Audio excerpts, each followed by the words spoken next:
মেয়ে সাজবে রাধা। জন্মাষ্টমী উপলক্ষে মেয়ে স্কুলে আছে প্রোগ্রাম। রাধা সাজতে গেলে তো লেহেঙ্গা পরতেই হবে। মা ছিল বলে এই যাত্রায় বেঁচে গেছি। এই যে ছোট্ট একটা লেহেঙ্গা মায়ের দোকানে ছিল, তাই নিয়ে নিলাম। আর এর সাথে ছিল এই ব্লাউজ পিসটা। কিন্তু একদিনে না কেউ ব্লাউজ বানিয়ে দেবে না বলে একটা ওই যে লাল হলুদ ব্লাউজ নিয়ে নিয়েছি। কি আর করব, কিছু করার নেই। আর লেহেঙ্গাটা সাইড দিয়ে খোলা, এখনই সব করে নিতে হবে, কিছু করার নেই। দুজনকে ফোন করেছি, কেউ একদিনের মধ্যে বানিয়ে দিতে পারবে না।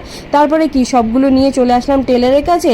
এখন লেহেঙ্গাটা সেলাই করতে হবে, ব্লাউজটা ওর গায়ে সাইজের মাপতে হবে। কিন্তু কপালের নাম গোপাল, একদিনের মধ্যেই একজন কিন্তু বানিয়ে দিয়েছে। দেখো খুব সুন্দর লাগছে লেহেঙ্গাটার ব্লাউজ, তাই না বলো? এবার চলো দেখি সোনাকে আমার রাধা সেজে কেমন লাগে। ছোটবেলায় একবার সোনা কৃষ্ণ সেজেছিল, সেই ফটোটা তোমরা দেখতে চাও কিনা কমেন্ট করে জানিও। সোনাকে দেখো লেহেঙ্গা পরিয়ে বসিয়ে দিয়েছি মেকআপ করতে। এটা সোনার প্রথম লেহেঙ্গা, আর চুলটা এরকম করেছি। বড় ভিডিও আপলোড আছে, তাড়াতাড়ি গিয়ে দেখে নাও কিভাবে মেকআপ করালাম। এই যে দেখো ফেস মেকআপ, বেশি কিছু করিনি কিন্তু হালকার মধ্যে সুন্দর লাগছে। ফাইনাল লুক এটা, তাড়াতাড়ি গিয়ে বড় ভিডিও দেখে নাও। সোনাকে কেমন লাগছে কমেন্ট করে জানিও।